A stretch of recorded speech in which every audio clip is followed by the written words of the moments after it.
Blog Talk Radio.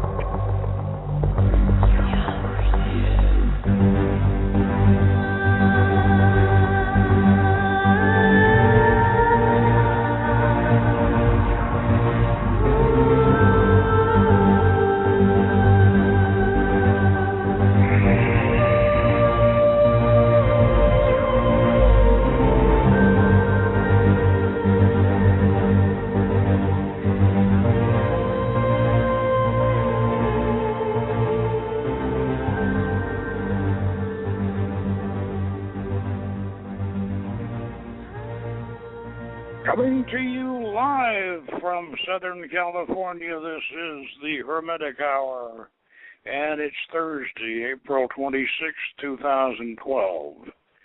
I'm your host, Polk Runyon, and tonight we are going to review my 1980 master's thesis in cultural anthropology at California State University at Northridge, which was titled A History of Magical Cults and the Rise of Neo-Paganism in Southern California.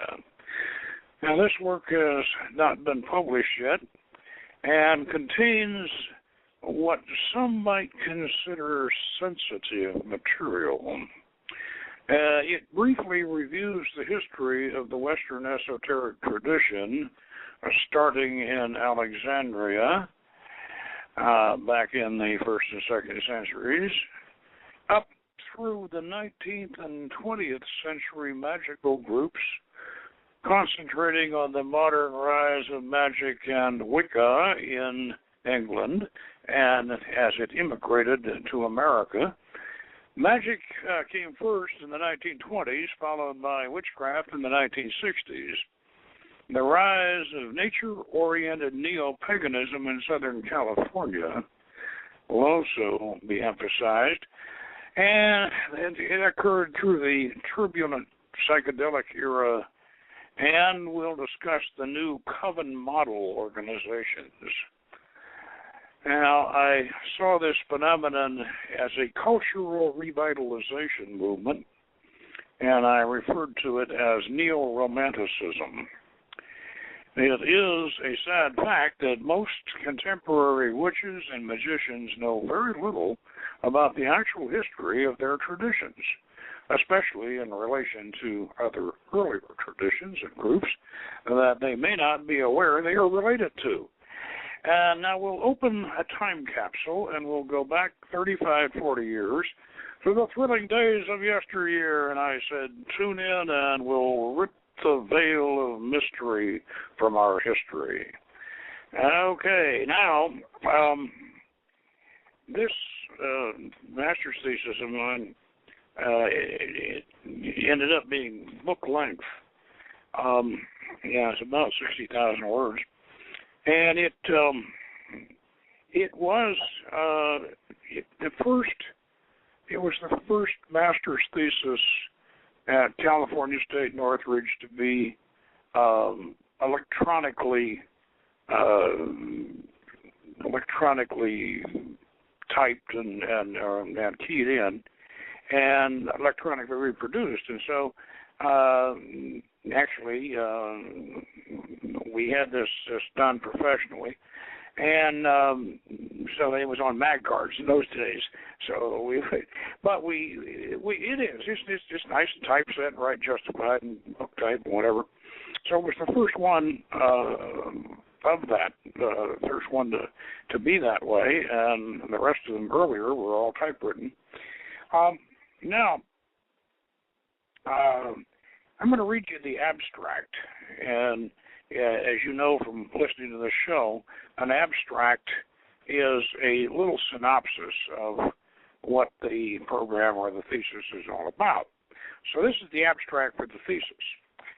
A History of Magical Cults and the Rise of Neo-Paganism in Southern California by Carol Runyon, Master of Arts in Anthropology.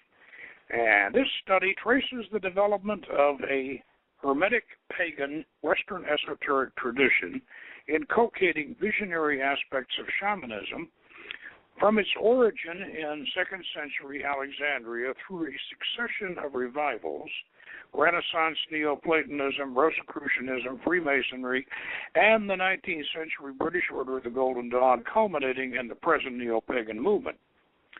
And the first part of this work is derived from research and deals with the European antecedents of the contemporary American neo-paganism. The works of British authors Margaret Murray and Robert Graves are examined. The writings and cultic systems of Aleister Crowley and Gerald Gardner are also considered. The second part of the study is mainly derived from participant observation of the activities of several local cults and interviews with cult leaders and members. A history of local magical cult activities beginning in the 1930s with Crowley's Ordo Templi Orientis is presented. The suburban residential coven model is delineated and social interaction between cults is described. The neo-pagan yearly round of seasonal festivals is considered. An insider's view of the Ordo Templi Astartes, OTA, and Periferia is presented, with 9 other cults also covered. This contemporary neo-pagan cult network is viewed as a cultural revitalization movement as defined by Anthony F.C. Wallace, 1966. Shamanic characteristics of the movement are noted following the social anthropological model of I.M. Lewis, 1971. Neo-pagan links to a larger neo-romantic community comprising science fiction fandom and the Society for Creative Anachronism are discussed. And the current neo-paganism is seen as a religious expression within a broader resurgence of romanticism. We have a call. Is that you, Jeffrey? Hello? Hello? Yeah, who is it? It's Jeffrey James. Hi, Jeffrey James. Good. You're right on time. I just finished the reading the abstract of my thesis. That's going to be the main thing we're going to talk about. Let me introduce my colleague and my esteemed colleague, Jeffrey James, who was a Rhodes Scholar and the author of the Magical Evocation of John Dee and Angel Magic and a couple of other notable books. And Jeffrey has just written a novel, just published a novel on John Dee, and this is and Edward Kelly and their adventures. Jeff, you want to tell us a little bit about that novel? Because that's we want to get that across. Well, actually, the novel hasn't been published yet. I actually just sent you a copy because I wanted you to take a look at it before it got published. Because it's the ideas in the novel are very much influenced by your thinking on the subject of evocation and that branch of magic. But I'm very intrigued by the subject matter of your session because, as you know. I think like we first met, I think in 77 or 78. So I was there at the tail end of some of this stuff that this neo-pagan movement in California and Los Angeles, and in fact know many of the people and met many of the people who I assume you'll be talking about. So I'm hoping that at least for some of that I'll be able to maybe give a little counterpoint and a little bit of another perspective because having been there with you at the time. Right, because in fact, I don't know if I'm broaching confidence here, but you and I and our friend Dave Kennedy, who was one of Rigardi's proteges, we started that little Golden Dawn temple called Isis Osiris at the time, if you recall, and you had just been. I think you just finished doing the Enochian book, and I recall we did get you we had a connection to the British Museum at that time, and we got you all the microfilm on these manuscripts for that. Yeah, we had the microfilm, and I went through and laboriously printed them all out. It's amazing now. All that stuff is now available. You can get it scanned it's all scanned on the internet now. So all those original manuscripts. But actually, at one point, I went to the British Library itself and examine the manuscript, the key manuscript myself, which was quite an interesting experience to be handling the pages that John Dee himself handled. Yeah, and you also dropped in the Bodleian too, I think, didn't you? When you were over there, because some of Ashmole's stuff is over there, I think. Anyway, this was all a wonderful time. Back in those days, that shows our age, doesn't it? But back in those days, magic was really in the air, and we were really full of ourselves and doing it and having a grand. We still are, but I mean, it was there was more of an air of excitement about it in those days. Now it's kind of I won't say it's regularized itself, because magic never will, but it's always the unknown. But it's become more. By this time, it's more of an acceptable kind of thing. We were breaking new ground at the time.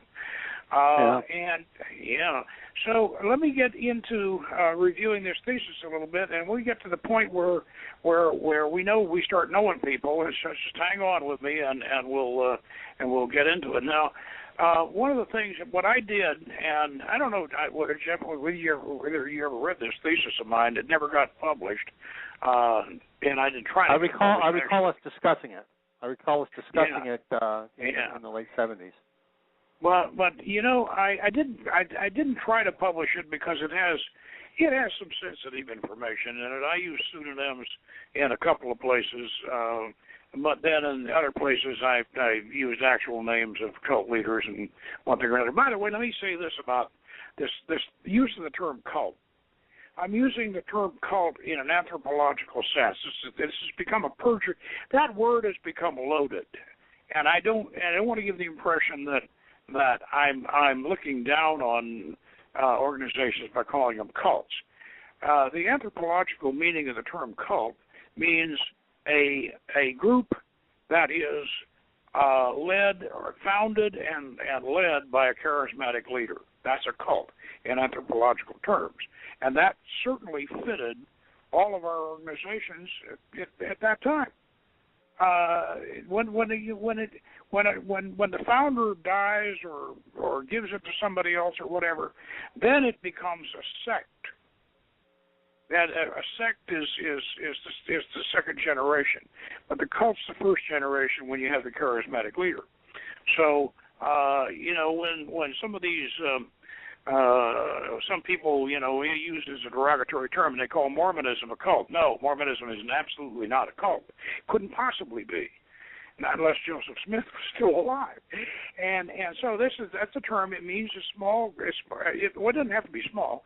It's a religious group or a spiritual group that is led by a charismatic leader. That's it.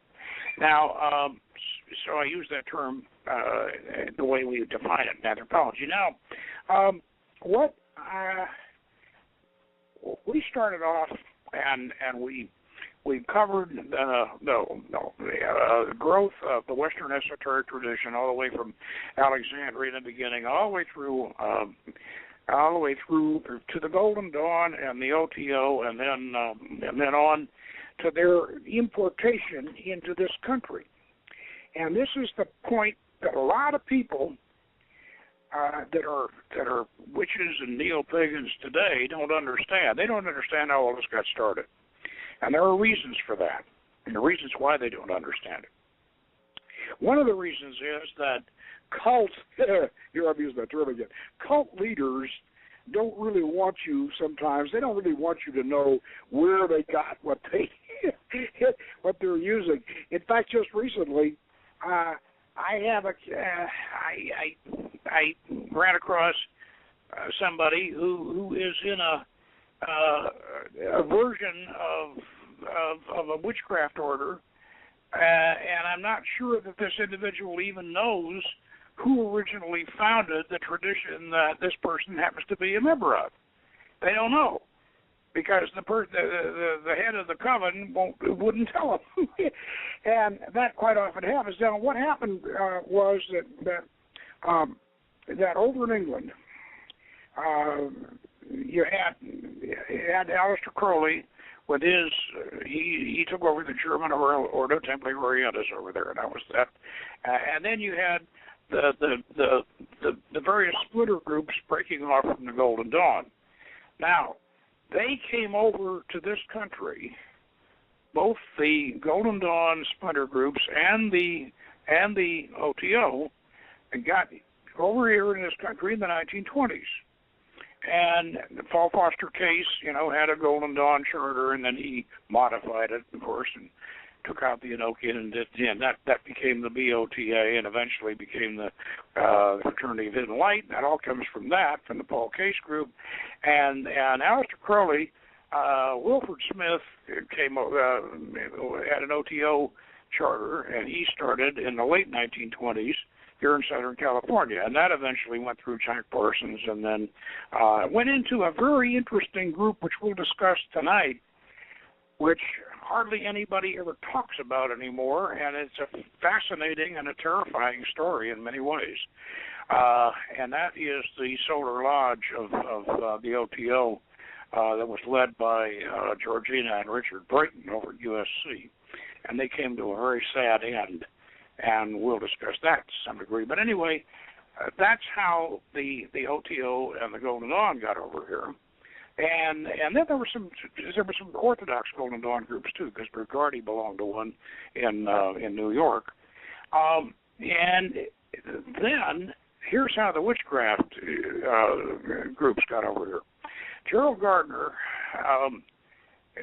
started back, and Gerald Gardner, by the way, was really in tight with Aleister Crowley, and so there's a lot of Crowley influence in Gardnerianism, which they didn't want to admit for a long, long time.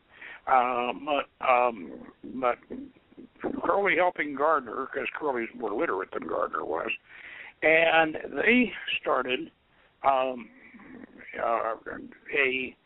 right after the Witchcraft Act was finally dethroned or finally abrogated in England, back in about 1948, they began to start this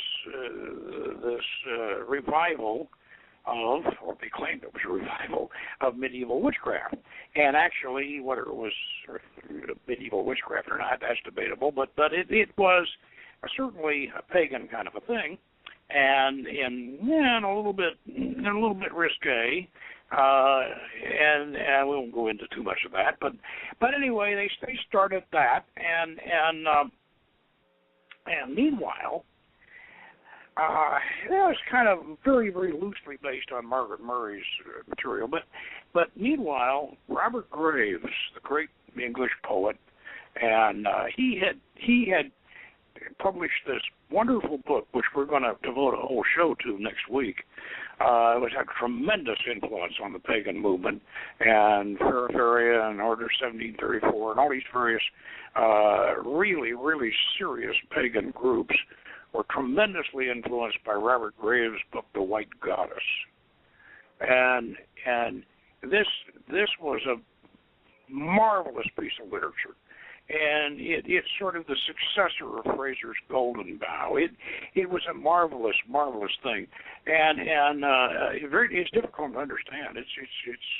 It's not an easy read, but boy, it is just packed with esoteric lore and secrets and beautiful poetry and beautiful symbolism and whatever.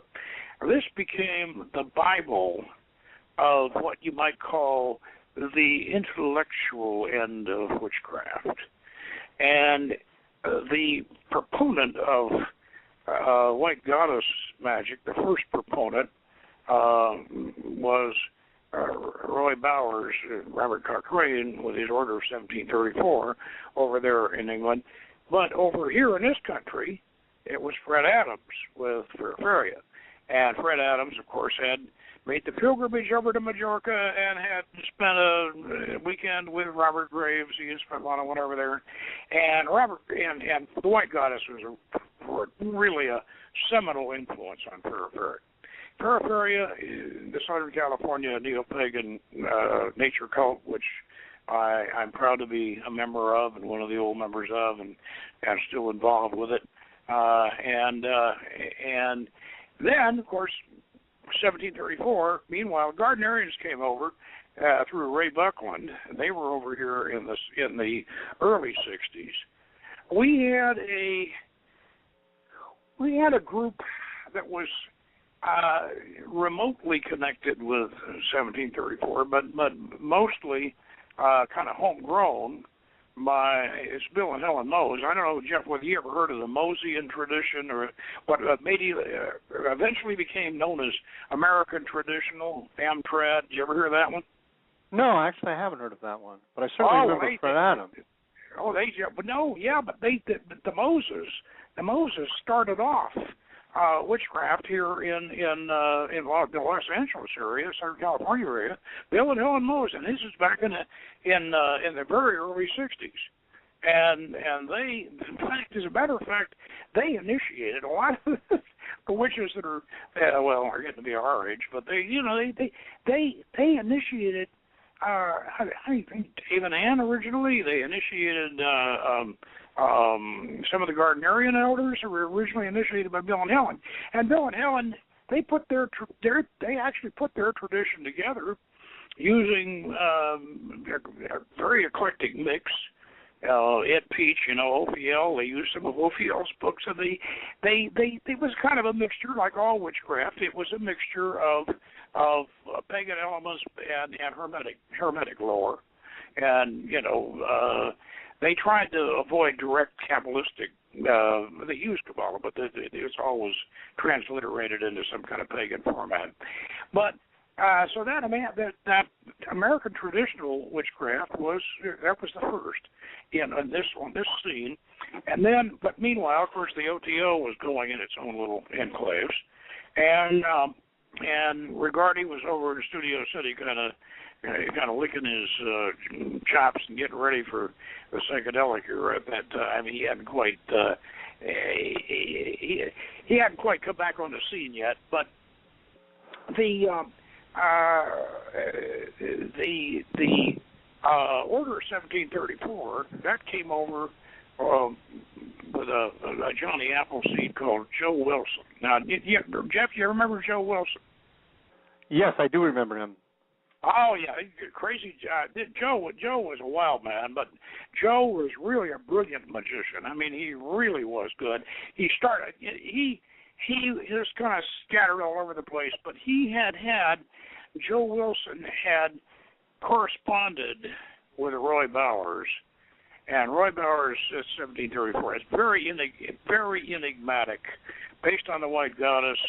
Very enigmatic. Roy Bowers was very difficult to understand.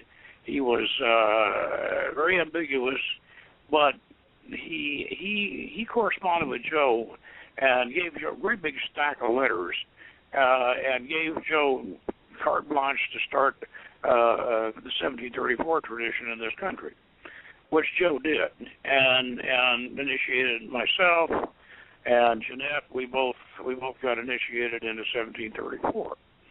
So that was back in the early 70s. Let's see. And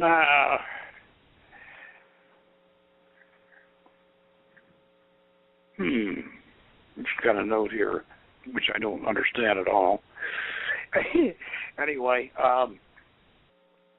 the 1734 Wilson started that. Meanwhile, Ed Fitch, who is our good friend, and it's over in Texas now.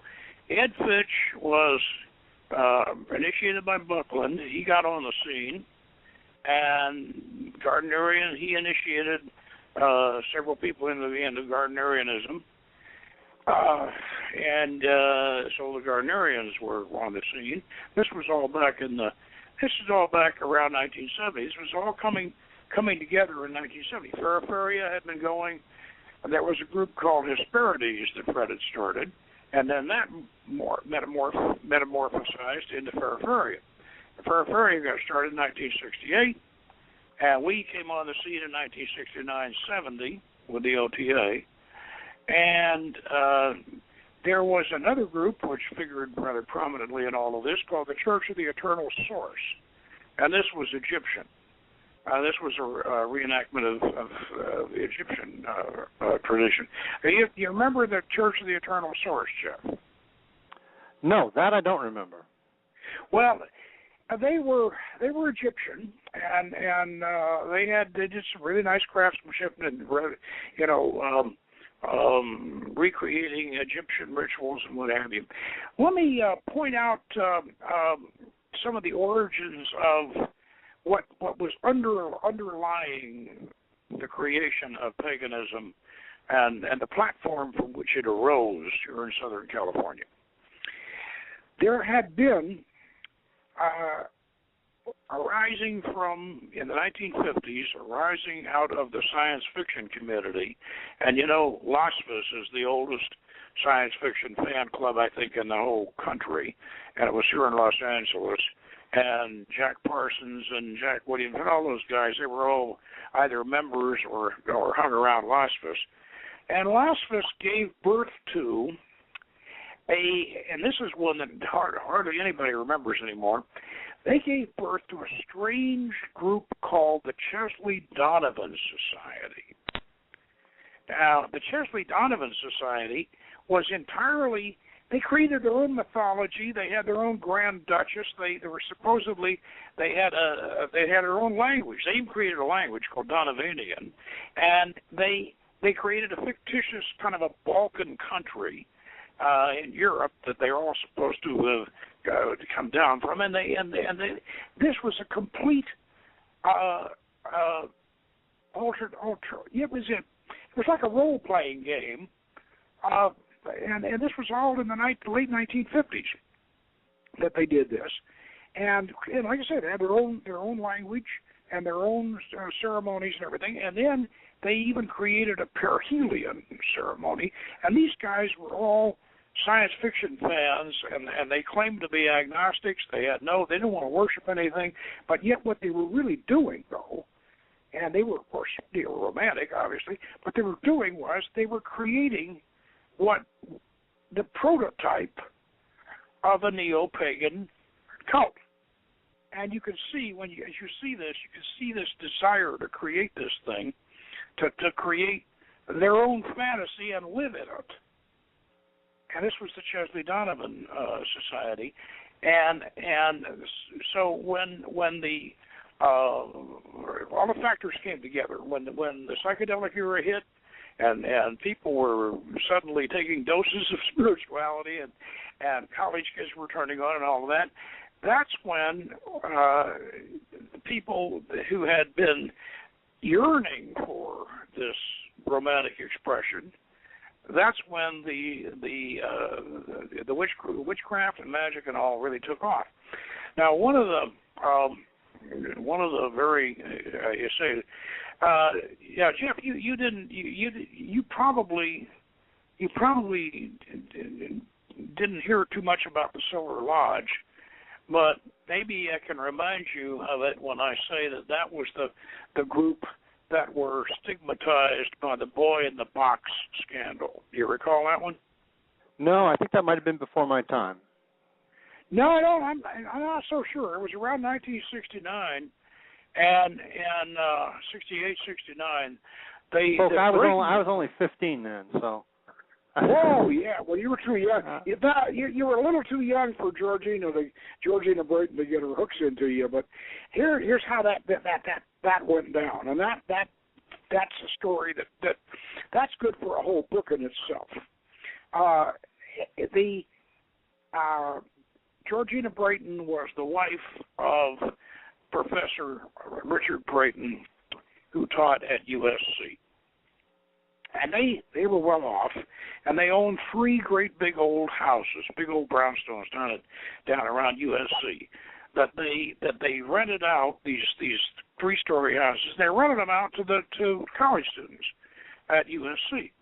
And Georgina Brayton had studied with one of the OTO ladies left over from Agape Lodge, Mimi Burlingame, and she was an ardent Thelemite, and she imagined in her own mind that she was I guess, she was the incarnation of Babylon. I know. I don't know whether she knew Cameron or not, but I mean, Georgina imagined after studying with Mimi for a while, she imagined that she was the Avitrix of the new eon, and so and Richard Brayton, her husband, he was a little more pragmatic, but he enjoyed it, and so they started this what they called the Solar Lodge at the OTO. Now, they got a little bookstore. They bought a little bookstore, and they called it the Eye of Horus, and they started this recruiting among college students that they were, at USC. They got about 50 active members, and this was a very, very, very tight-knit, very tightly controlled. These kids were really true believers. I mean, this was a very, very, very potent and very powerful for its size organization. And Georgina was, she was a bit, obsessed. And, what they ended up doing is they ended up having a commune out in the desert. They bought themselves some land out around Needles out in the desert. And then they had the kids going out there and building a whole communal setup out there. They put up a big Quonset. They drilled a well, and they really got, they got themselves a little community out there.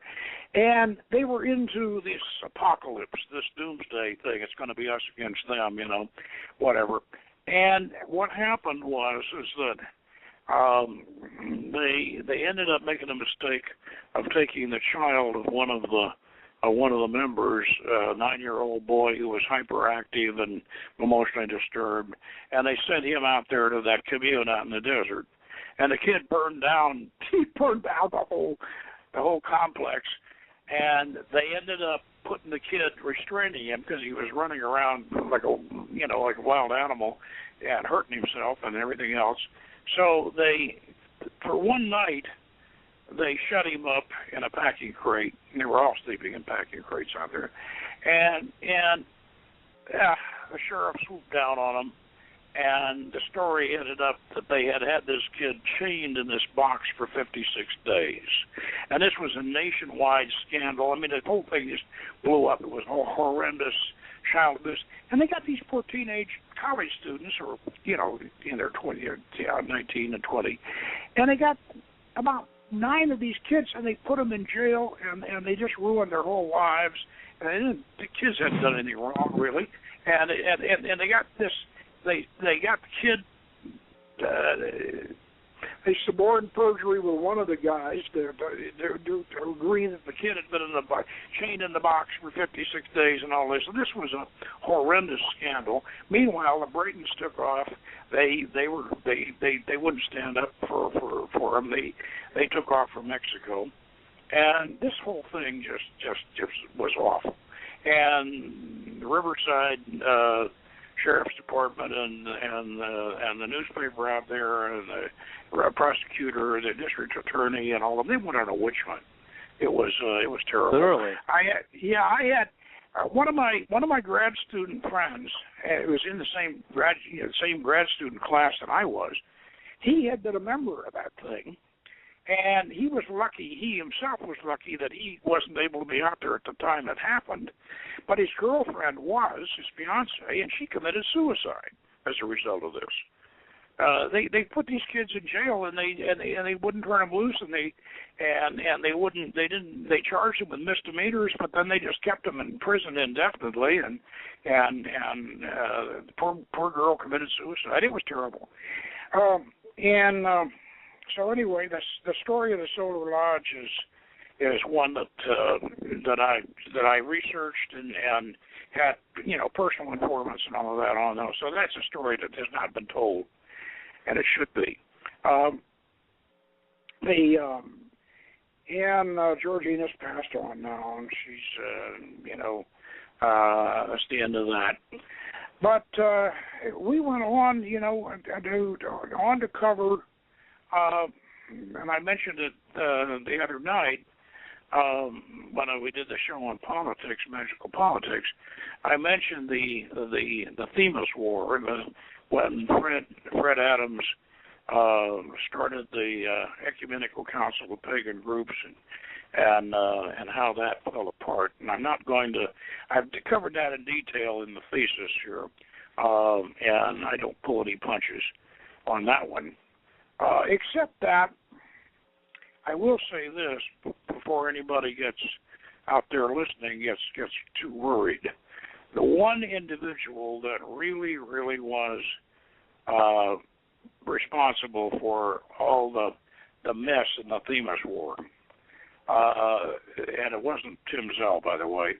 The one individual that was really responsible for the mess, aside from Jefferson Poland, I've used a pseudonym, and even in my thesis, I used a pseudonym for him, because not that he deserves it, but I use a pseudonym for him. Other than that, we pretty much told the story. And the Themis War was very was very sad, but it sort of set the stage for the eventual politicizing of the neo-pagan movement, which I have covered to some degree. You're familiar, Jeff? You remember when the feminists rolled in and took over the neo-pagan movement, don't you? Oh, that was really something. It was actually we were at a meeting at it was at an apartment somewhere in I can't remember, West LA or something like that, and your wife happened to suggest that it might be wise for neo-pagans to reproduce, have children, that might be a good idea. Otherwise, it was not going to go on. And there were a bunch of about 5 or 6 really hardcore feminist neo-pagans who just jumped all over her and were just so into it. Oh, you're not going to tell me what to do with my body. Like she made some incredible, horrible, patriarchal statement or something. It was really ridiculous. And my understanding is that they kept on reviling her for weeks afterwards, if I recall. Yeah. By the way, Ann Finnan, Ann, go ahead, give us a call.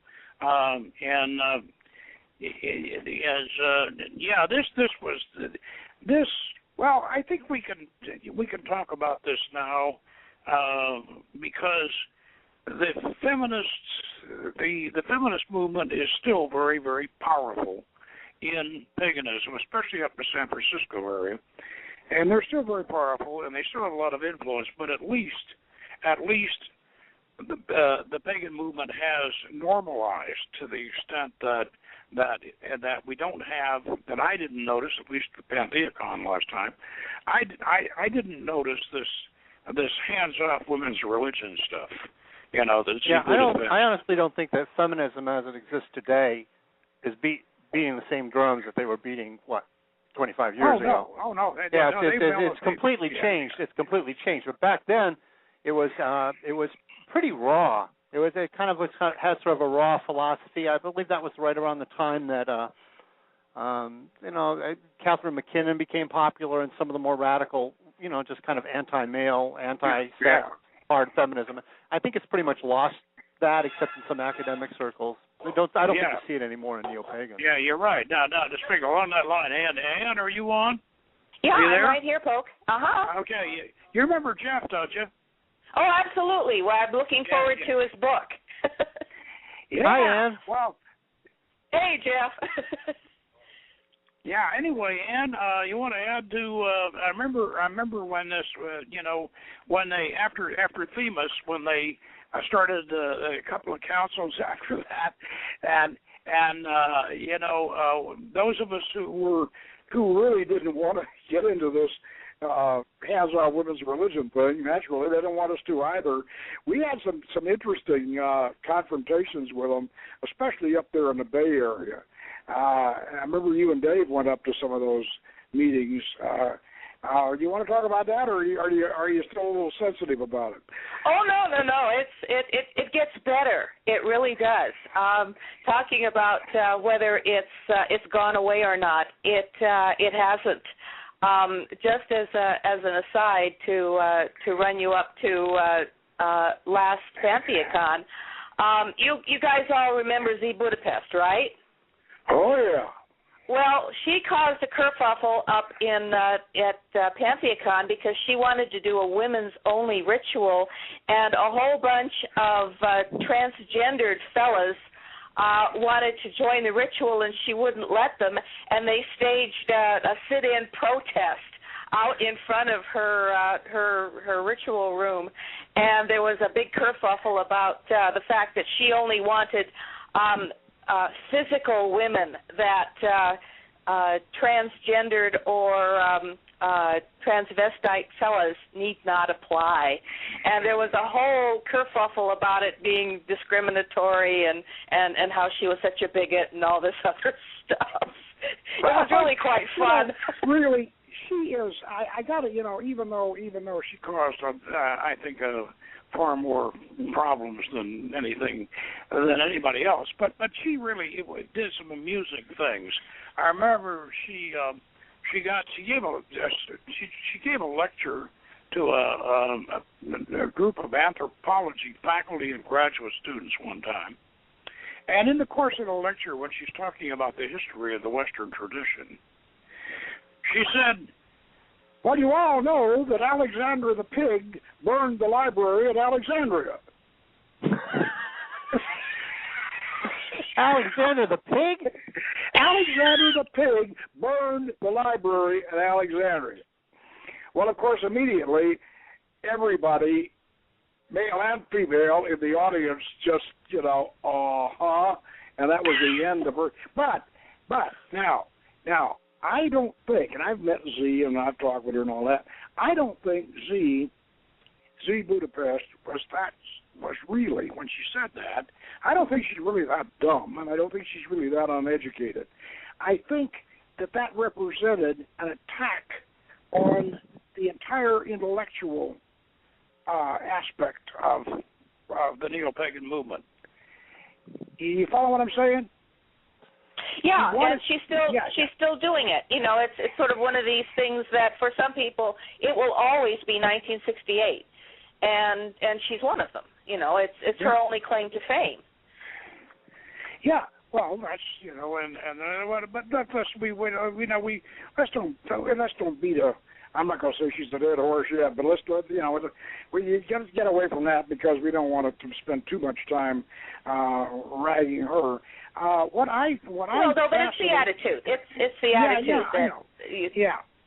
And of course, the problem here is that there's a lot of things, and I'm going to have to be honest about this. There's a lot of things about the feminist movement that were justified and were, and they're certainly true and all of that. But it went too far. Anyway, I think we finally got to the point where we can look back on this and say, well, at least some of them still do, and yet paganism. The pagan movement, I think, we're back to where we are no longer terrified of these people, and we're no longer, trying to hide from them. The thing I'd like to ask about your on here is the 1734 transmission. And you want to talk a little bit about how you went back to England and got the real stuff and came back and everything and developed the robot? Well, the fun part about the whole 1734 thing is that it was a cult within a cult. It was one of these things where you had to really be in the know, and you had to know people who knew people in order to get a copy of the Cochrane material, because it wasn't published anywhere. It wasn't even available to anybody who you didn't, who wasn't vouched for, and it was the super secret stuff. And it consisted of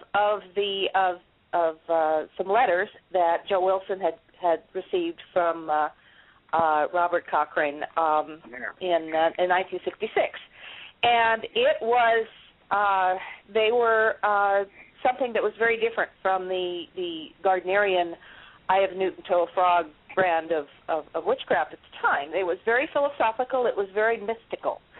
and it was based on a lot of Robert Graves' White Goddess that you spoke about earlier, and it was devotional rather than ceremonial.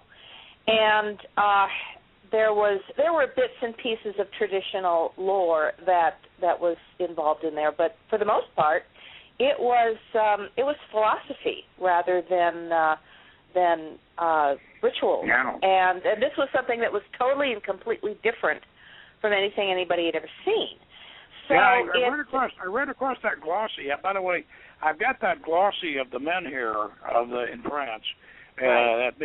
That big. I know you got it too. That glossy of that menhir, and I still can't figure that thing out. I think I'm not even sure Bowers could figure it out, or if he could. Yeah, I don't know. But we all love a mystery, and nobody loved a mystery more than Bowers. I mean, absolutely. This was his stock and trade, and Joe Wilson was a very effective audience for a lot of this that he was writing to the absolute very end of his life. He committed suicide in 1966. We found out later that his wife had left him and taken their young son, and in despair he had taken an overdose of belladonna and Librium and lingered for several days and finally died in hospital. And it was very tragic, and everybody was very, very stunned by it, and things kind of shut down on that score for many, many years. Nobody would talk about him. Nobody would admit that they knew him. And there's still a controversy floating around about whether or not this is Roy Bowers we're talking. Let's get this is Roy Bowers. Let's clarify that. Roy Bowers we're talking about. Yeah, right. and he wrote under the name of Robert Cochran. He wrote several articles for a pamphlet called Pentagram back in the day, and so this stuff was a corpus of material that only Joe Wilson or somebody who was connected with Joe Wilson had. And one of the interesting things that you mentioned earlier about Bill and Helen Mose is they had a copy of this stuff because they had worked with Joe Wilson back in the Midwest, somewhere Kansas, I believe, and they had this material which they incorporated into their Book of Shadows. So you can open their Book of Shadows and you can find, if you know what you're looking for, you can find the Cochrane quotes and lore and bits. Now that I did not know. This is the first time I knew that. I knew they had some influence, but no, they had the whole they had the same corpus. material we have. Yeah. They do. Oh boy. Probably not as complete, but they certainly had the letters because they were Joe received them in 1966. So anybody who worked with Joe after that had access to this stuff. And, of course, Joe Wilson being Joe Wilson, would never tell anybody where he got the stuff from. And so you had the bits and pieces of Roy's letters floating around all over the place that nobody knew where it came from because to get down to the nitty gritty on this thing, though, is you and Dave went over to England and actually talked to some of the members of Roy's original coven. And interestingly enough, the contact was Bill Gray, who apparently had worked with Roy and knew him rather well and had a series of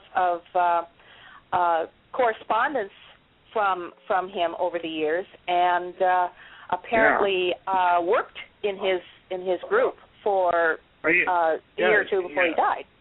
Yeah, so Jeff, you're still there? Yes, Jeff, I am. Yeah, good. You remember Bill Gray, and we used to correspond with him rather regularly. He was one of the British witches, and became then he slipped into ceremonial magic, I guess, after Roy died, and Bill Gray wrote a terrific, wonderful book called Magical Ritual Methods. And I remember that one. Yeah. I actually still have that in my library. Yeah, well, that's got one of the best visualization methods. We used that to improve Barden a little bit because Barden tells you what to do, but he doesn't tell you how to do it.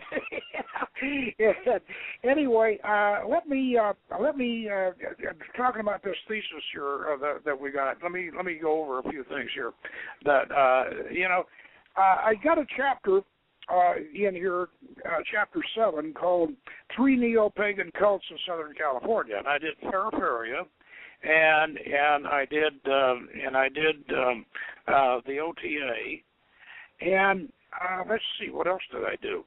I did the OTA, and I did the church. Well, the church is the eternal source. I called it something else. So, and what I wanted to do here is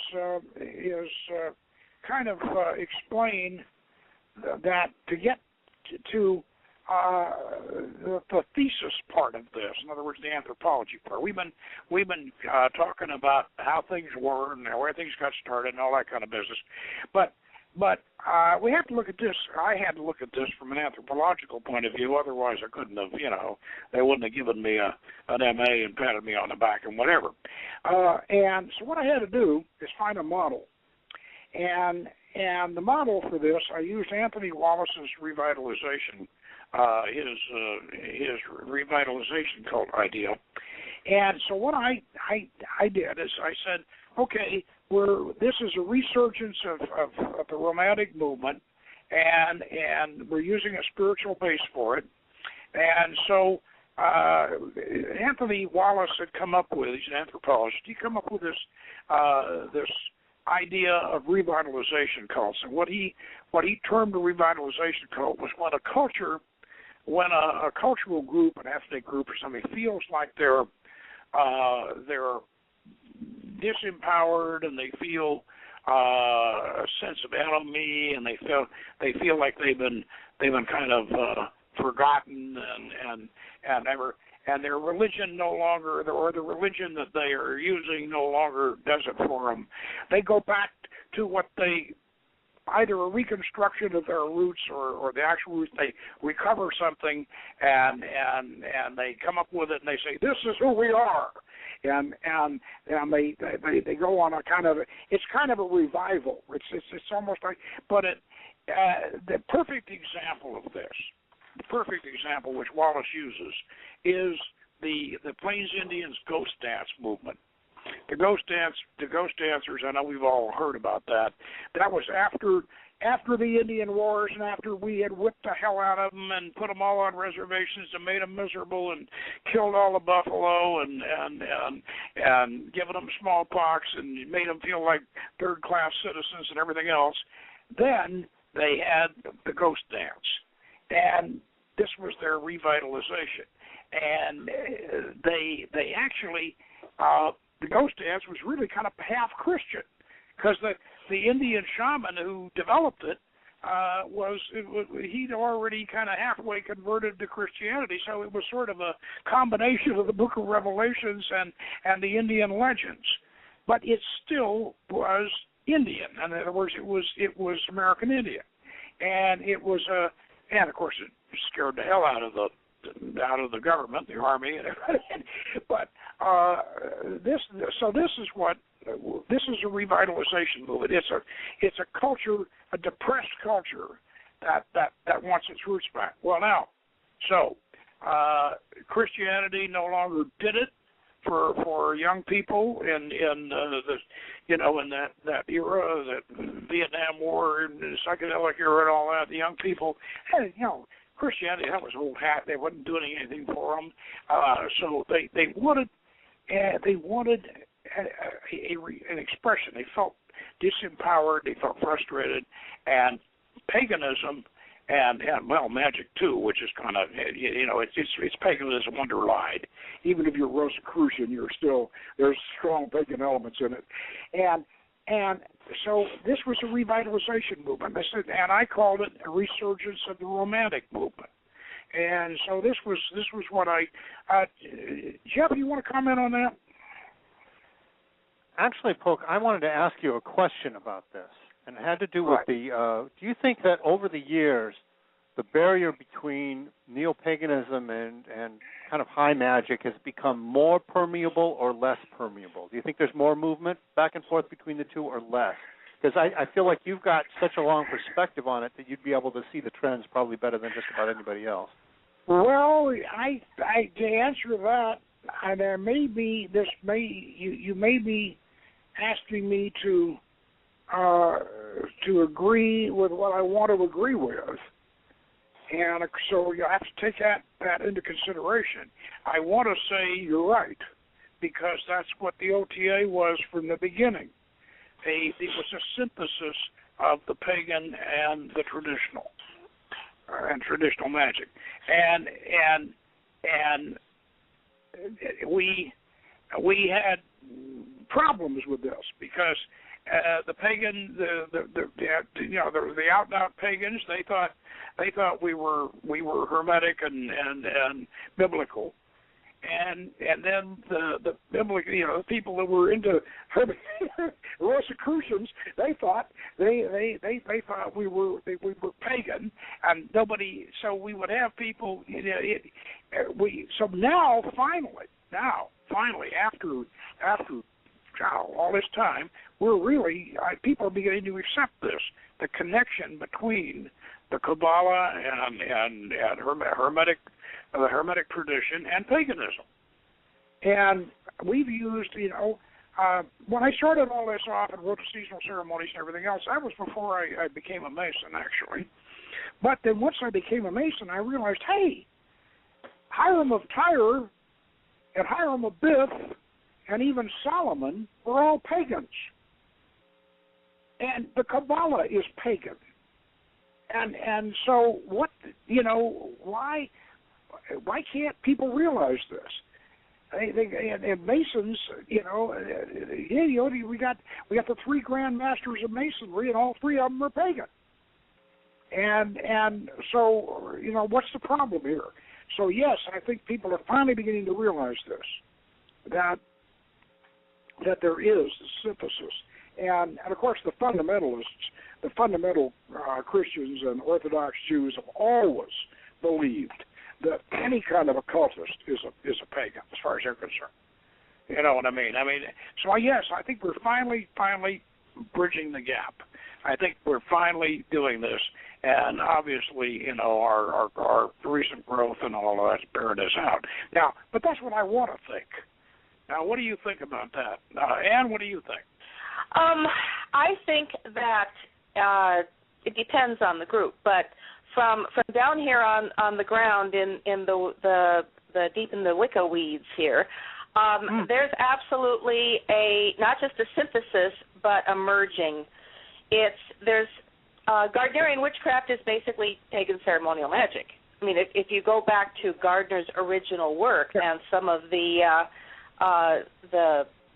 original rituals, which we have just recently been introduced to again, that's particularly Alexandrian Wicca or witchcraft is ceremonial magic, only pagan.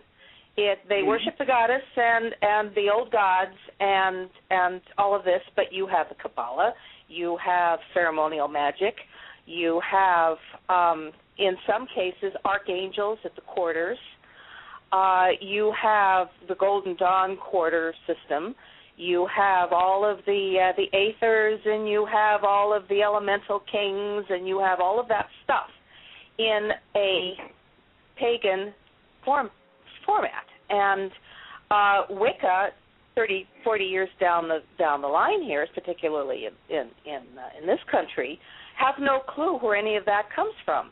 It was in Ray Buckland's Big Blue Book, and therefore it's Wicca, and we don't question it.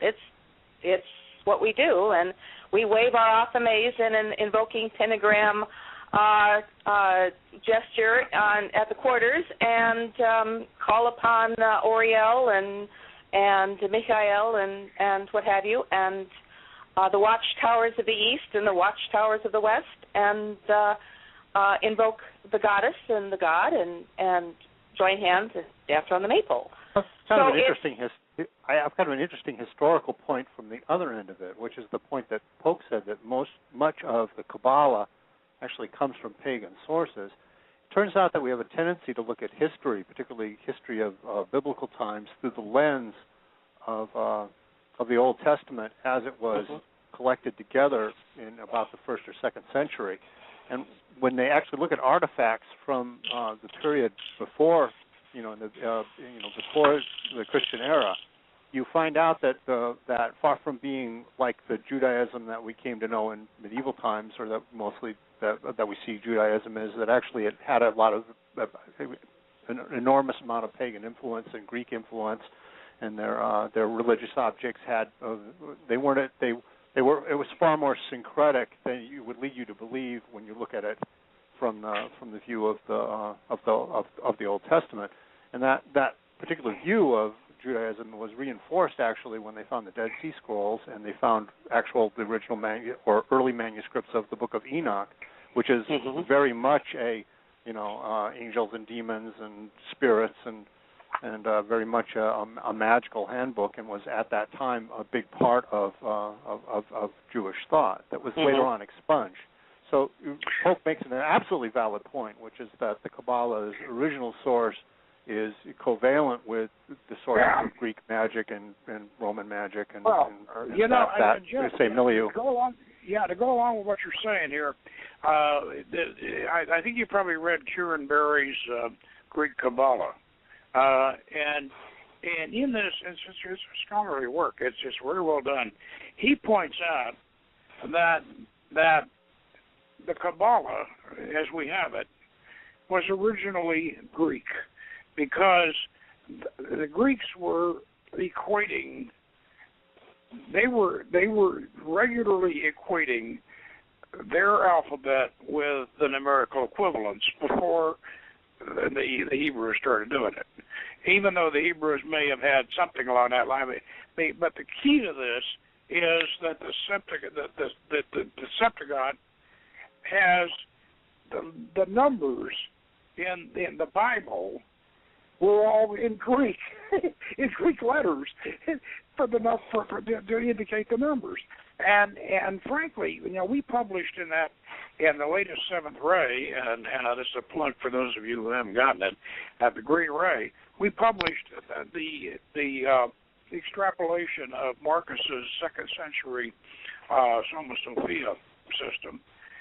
And Marcus, the Valentinian magician, who was a Gnostic Christian, more or less, he really had a lot to do with what eventually became the Hebrew Kabbalah. There's also another connection, Pope, another kind of interesting connection, too. If you trace back the history of magical sigils, the signatures that are made up of either laying patterns over magic squares or combinations of the letters into where they take the letters and kind of cram them together. You find a separate line coming down through the medieval manuscripts like the Key of Solomon, and then another line coming through Greek manuscripts that's actually quite different. And it shows that method shows up, and you can kind of trace it back to the roots. It's likely that all that stuff came out about the same time.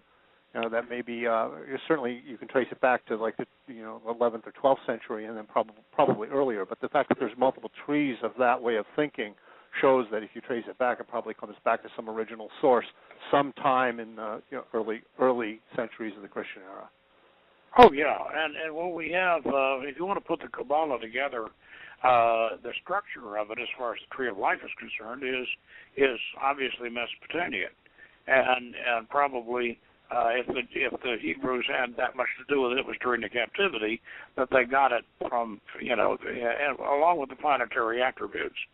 And one thing that some Orthodox Kabbalists will try to tell you is that the Kabbalah really doesn't have that much to do with planetary attributes.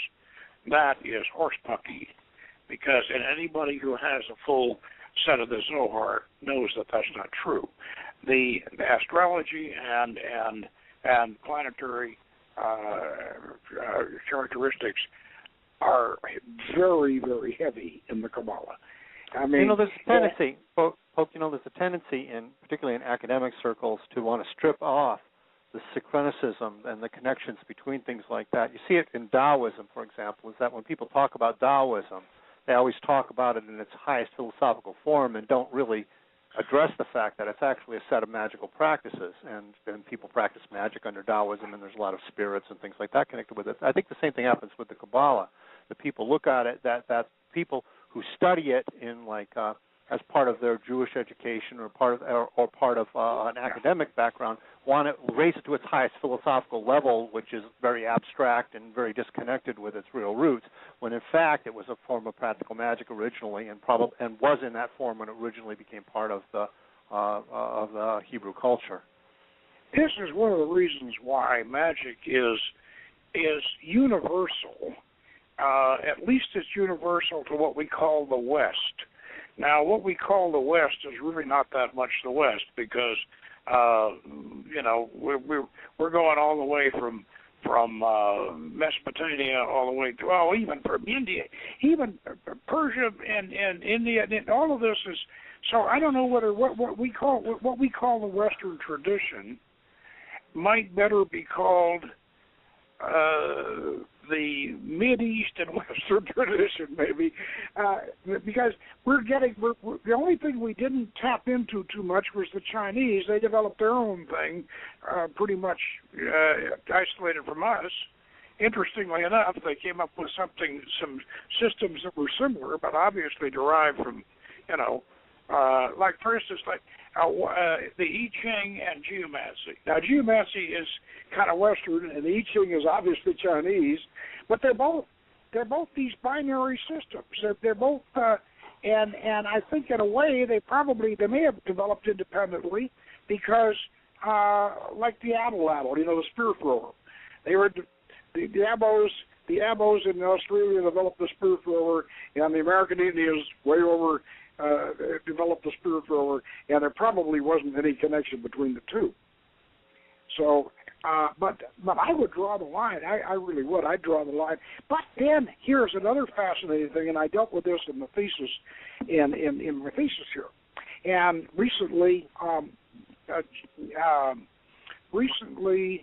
there was a book that we mentioned a little while back, A Spear Waiting to Pierce You.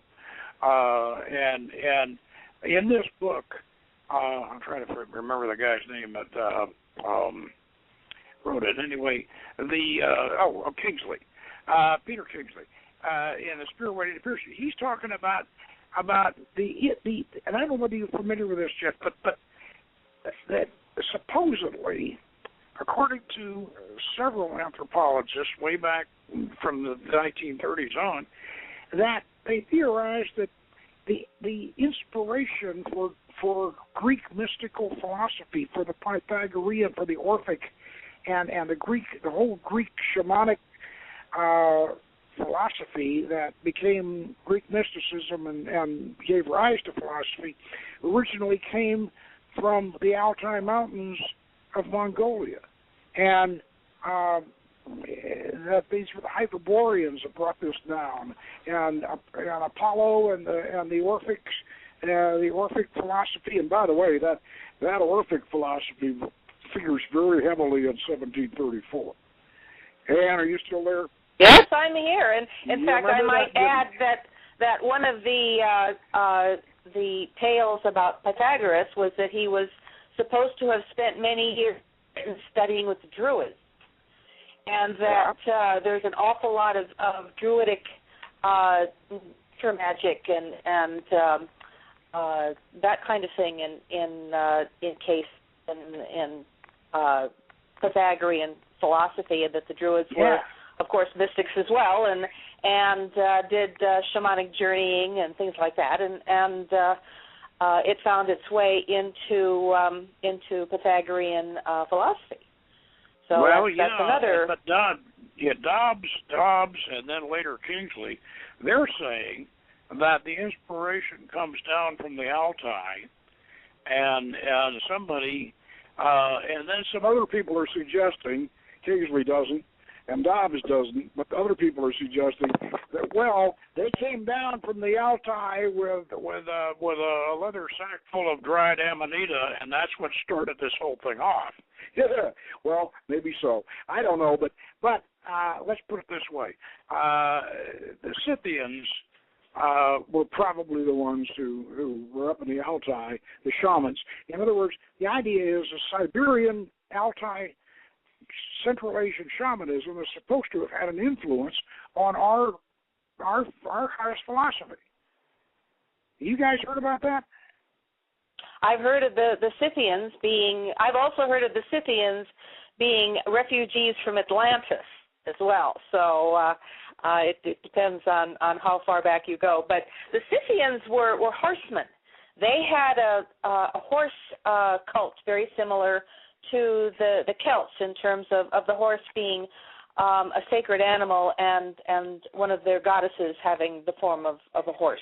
Yeah, and so there's a lot of dovetailing culturally as well. Now, Scott Littleton over at Occidental College started off this idea that the Sarmatians were the original bearers of the Holy Grail, and they were the original King Arthur and all that. Somebody even made a movie about this called King Arthur, and it may be true. I mean, it could be, but that was a Scythian culture. And so we maybe, and I know I don't know how much Roy Bowers knew about this, but there's a horse symbolism, of course, in 1734. Absolutely, and the reason for that was one of the things that, getting back to your comment about the Orphic mysteries, that was very much a part of that. It was a bardic cult. Bowers made a big thing about riddles and poetry being something that would convey information and knowledge rather than lecturing and prose. And that is very much not just Greek Orphic tradition, but it's the Celtic bardic tradition as well, particularly Welsh, where you've got. I want you to call in. I want you to call in next week. We're going to do the White Goddess, which means I'm going to have to get back in and review the White Goddess, so I got a lot of reading to do. Good luck with that. We're going to have fun. We'll have fun with the White Goddess next week. And though, we need to do that because there are so many people in this new generation here who just don't know about the White Goddess. They don't realize that this is, this is one of the Bibles that you have to read. I mean, and so we'll have fun with that next week. We use it as an initiation test. If you can get through the White Goddess and answer a few fundamental questions about it, then you've passed the initiation test. Boy, yeah. Well, the White Goddess is, as we said, is not an easy read, but it is. I just really I can't emphasize too much how important it is. And of course, we use it in our path working. We use White Goddess the tree alphabet in our path working system. Fred Adams, and I covered that here in the thesis. Fred Adams used the White Goddess extensively in creation of Paraferia. And so, the tree alphabet in the White Goddess is vitally important. You might also, you might say that's a sort of a druidic Kabbalah. And, it is. It is, very much. Very definitely. And yet, at the same time, I want to mention that Robert Graves, and this is something that we should be aware of, that Robert Graves is reconstructing something. He's reconstructing something based not entirely on research, but also on intuition. And he's not trying to fool. He's not like some of these people today who write these things, write these books on the bloodlines of this, that, and the other thing, and all that kind of business. He's not trying to say all this is fact and this is exactly the way it was. He's not trying to say that, and we should understand that what he's doing is he's doing an intuitive reconstruction of the ancient European initiatic code, and as such, it's a masterpiece. But it is not is not history. I mean, it is in one way, but it's history seen through his intuition, and he had a wonderful intuition. You'd agree with that, wouldn't you? Oh yeah. In fact, he says that right up front. Not only in the foreword to the White Goddess, but in some of his other essays about the difference between Orphic and Dionysian and Apollonian thought processes. That one being linear and rational and didactic, and then the other being more intuitive and emotional and gestalt, and that academia, particularly in the last 300 or 400 years, has been so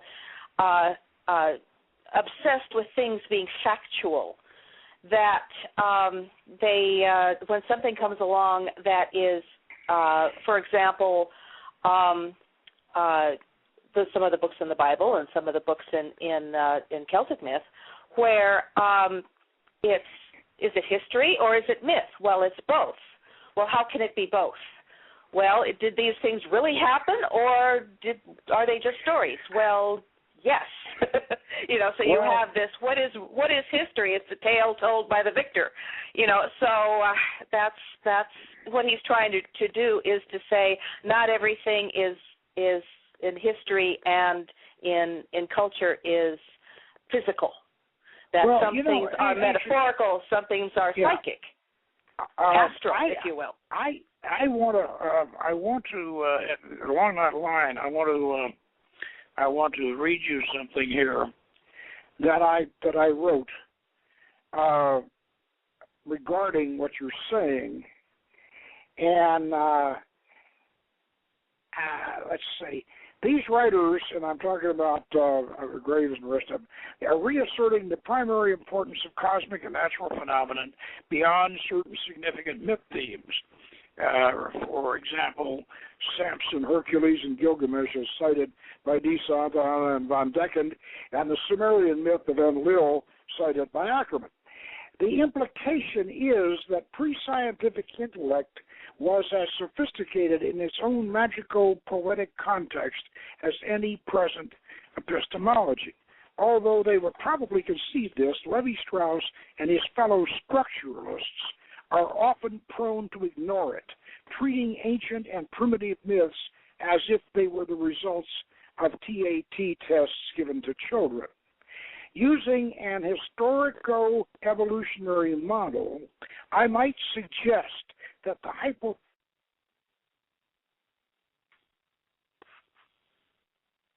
land of Descartes, producing a prodigal son, Prince Claude, the Strauss of Levy, who, like many heroes of Raglan's model, is utterly ignorant of his patrimony. Now, that's my William Buckley-ish answer to some of those critics. These reductions, these people actually are anti-cultural. They're anti-cultural. It doesn't matter whose culture it is, they're against it. And culture is for them the enemy. And yet, at the same time, some of them are cultural anthropologists. And it really is,